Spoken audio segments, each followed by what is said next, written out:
Hello again, everyone. Edwin Learnard back once again. In this YouTube segment, I'm going to be talking about an event you may have heard about. Most of you have, I'm sure, by now. The Michael Brown shooting. This was an incident when a policeman in Ferguson, Missouri, fatally killed a person by the name of Michael Brown on August 9th of 2014. Michael Brown took 6 bullets, and based on what I've researched, apparently the 6th bullet was the one that actually was fatal, or appears to be, based on my research on it, and that if he had just taken 5, he more likely than not would have survived.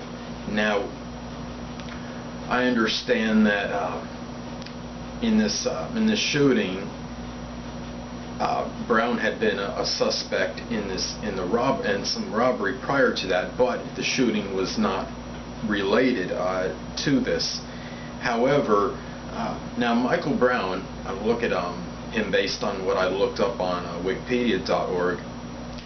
Obviously very imposing, looks very formidable, 6'4", 292 pounds. Okay, he can come across as an intimidating person by his size, by his stature.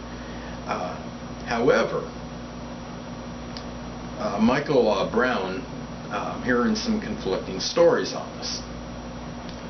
Some stories or reports are stating that there was an altercation, there was a struggle between him and the policeman, and others are saying that he didn't show any kind of resistance, or what he did was he tried to get away. Was another story I heard, and he was shot. During this time, he had put his hands up and was trying to surrender.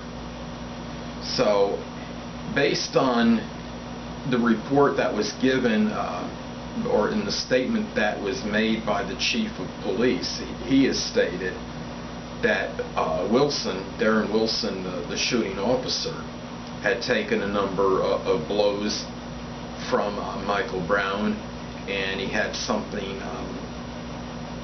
his eye was injured somehow. I forgot exactly what had taken place with that, but this was, we're obviously hearing conflicting accounts on this, and I really, when I look at this, some people are saying that they're trying to contend, well, this might be racially motivated. We don't really know that or not. It's all speculation and conjecture. I understand that the Ferguson, the town or city of Ferguson, whatever, is predominantly black. At least this is according to the 2000 census report I had read. It's like 52% African American. I don't know what the percentage is right now. I'm sure it's still, it's mainly predominantly a black African American community.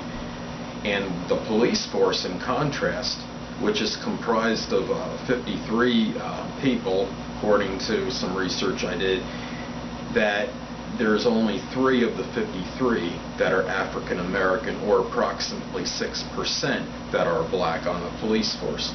Now, there's some people that want to slant this, I guess, and say, well, this is why a situation may be contentious between the police force and the community. There's actually some people in Ferguson that are residents that are in trepidation over this whole situation with these protestations and the police. Now, granted, the majority of the protesters are there peacefully. They're just emphatically stating their case that they didn't feel, I guess, this was justified, this shooting. But there are some that are more militant and volatile.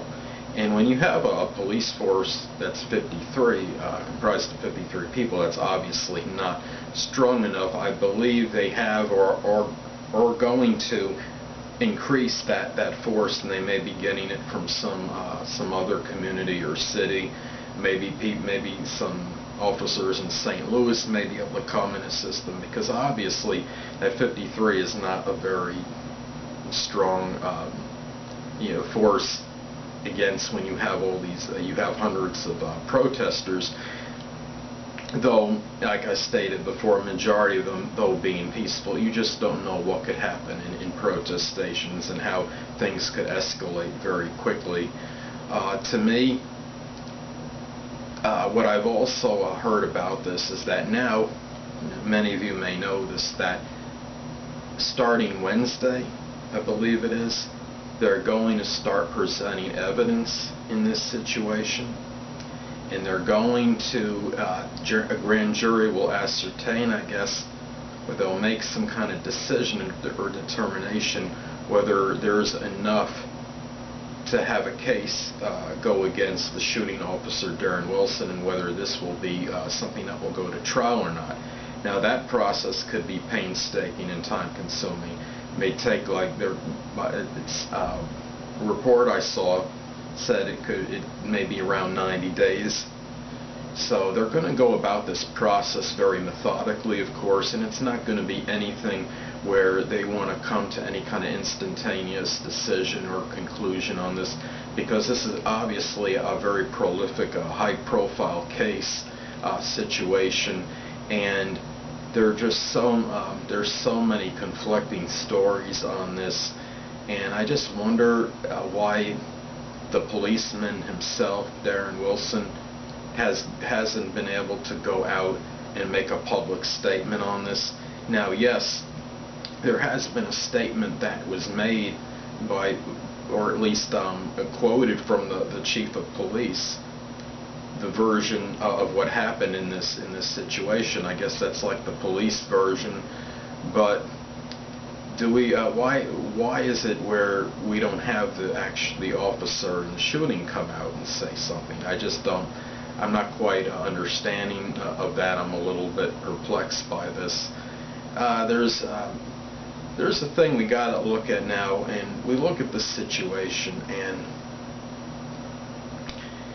I mean, this is more than just the shooting of a life that more likely than not, I think, was taken maybe when it shouldn't have been. You're talking 6 shots. That's obviously, to me, that some could be excessive. There's people that have said, well, why couldn't the officer have maybe taken a taser out and just hit Michael Brown with the taser, whether altercation or otherwise? At least then he wouldn't have been killed.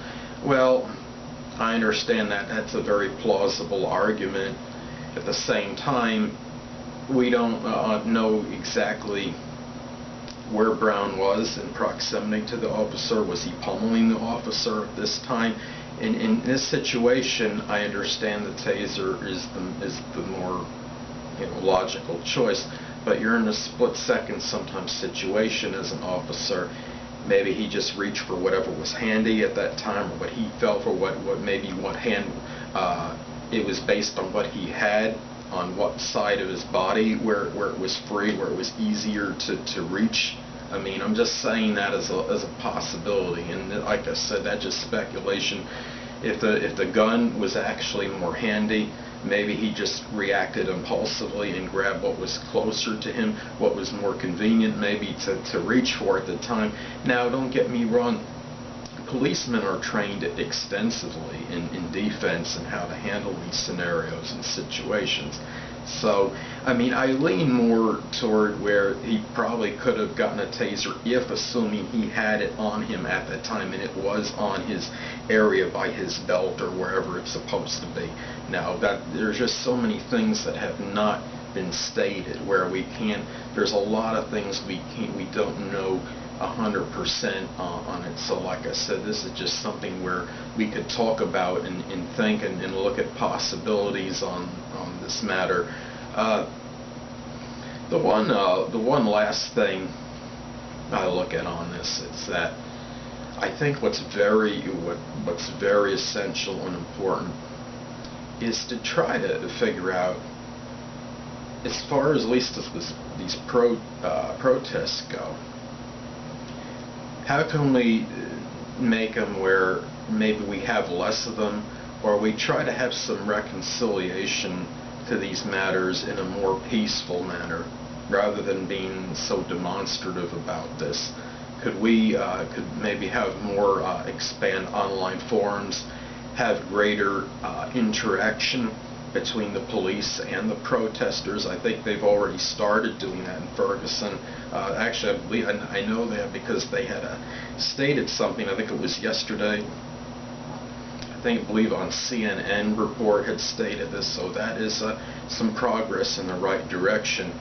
Perhaps have maybe some peaceful meetings between the people that are protesting and the police force. Have something set up at like maybe an auditorium-like setting or something, and obviously make sure check everybody for weaponry when they come in there, and the protesters is what I'm talking about.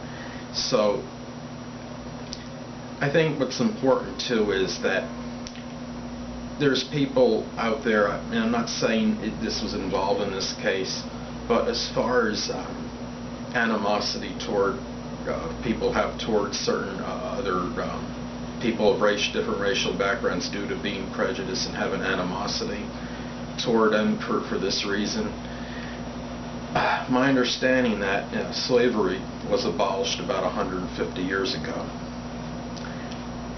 What's important to remember is let's not be enslaved to the idea of being prejudiced. Well, people, this is Edwin Learnard. Until next time, stay well.